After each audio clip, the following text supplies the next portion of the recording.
পিকনিকে গিয়ে খাবার নিয়ে বন্ধুদের সাথে হলো ঝামেলা, চললো কথা কাটাকাটি, ছিনিয়ে নেওয়া হলো খাবার, উঠলো আঙুল একে অপরের দিকে। তারপর যা হলো,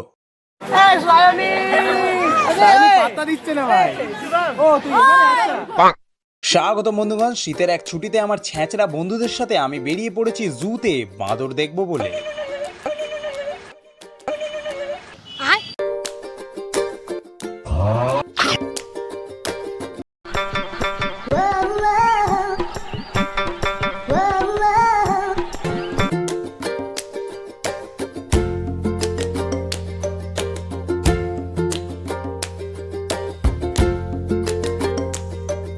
আমার বানানো স্যান্ডউইচ তো দেখছি সবার ভালো লেগেছে, দেখি তো কেমন হয়েছে।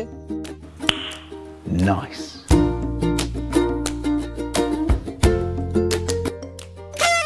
চেটে পুটে খাওয়া তো হয়ে গেছে, এখন মাকসুদ ভাইয়ের সাথে আমি বেরিয়েছি 2 ব্যাগ জল ভরতে। কিন্তু জলের কলের কাছে লোকের লাইন দেখে আমারই শুকিয়ে গেল হাত, কারণ খাওয়ার পরে আমার হাত ধোয়া হয়নি জলের অভাবে।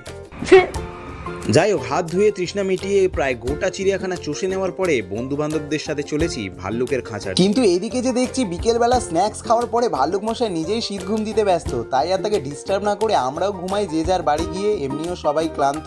তো চলো মাকসুদ ভাই, খুদা হাফিজ। ओके वाओ क्या लड़का है वेरी